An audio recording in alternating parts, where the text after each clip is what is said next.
You've got your first Gunpla kit and want to get started right away? Before you begin, let me give you a few tips to make your first model a success. Hey folks, welcome to the Gunpla Lab. In this video, I'll show you some tips and tricks for beginners. So, what do you need to build a Gunpla model? Apart from the kit itself, of course. Not really much, but you should have a few useful tools on hand. But first, make sure your workspace is tidy. Then, get an underlay to work on, such as a cutting mat. I like to use sorting boxes in which I store the parts that I have already separated from the sprue. Several compartments ensure that I don't fuck up with the building steps. And when you're done building and have decided never to build a model again, you can use it as a snack box while watching a Gundam anime. Now let's move on to the most important tool every model maker should have, a nipper.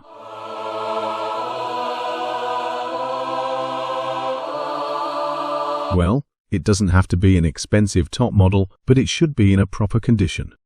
That means, when the nipper is pressed together, the cutting edges should lie flat and without any offset. Also, make sure the blades are in good condition. If the cutting edges look as jagged as they do here, you will no longer be able to cut cleanly and may even damage the parts. It's better then to invest a few bucks in a new one. Next, we need a cutter. I use disposable scalpels like these. They are thin and handy, but a cutter knife also works well. How to use them on a kit I'll show you in a moment. Tweezers are also a must. They can be used for various purposes, such as handling small parts or applying stickers. Last but not least, we need sanding materials. Whether you use sanding paper, pads or files is entirely up to your taste. I prefer such sanding pads for model kits. They are easy to use and last extremely long. It is advisable to have different grain sizes. Starting from 600 to 1000 grit or higher should be fine for plastic parts. And these are all the tools you need to get started. Of course, this is just the basic equipment. Over time, more tools will be added. But for beginners, this should be enough to start with your first Gunpla kit. So let's go for it. Now let's start removing the parts from the runners. Please note one thing to avoid damage to the parts. When using the nipper, keep a little distance from the component. Don't cut directly on the part. Instead, leave the last bit of sprue on the component. Otherwise, stress cracks can appear due to tension that arises while cutting.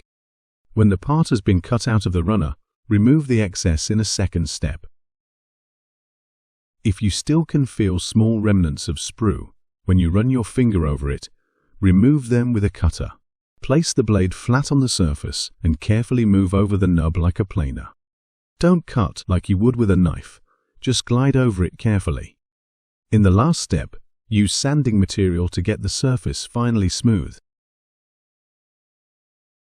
Now the parts are ready to get assembled. Just follow the steps in the manual. Remember, Gunpla are snap-together kits. No glue is required, and that's what makes them so easy to build. Next, I'll show you how to apply the stickers. Use tweezers to grab an edge of the sticker. Place one end onto the part. Fix the sticker with a toothpick and carefully remove the tweezers. If necessary, align the sticker to its final position. Press the sticker into place by rubbing a cotton bud over it. And that was about it. If you follow the tips shown, your first Gunpla model will look great. Now have fun building, and please don't forget to like this video. Till next time, you little shits.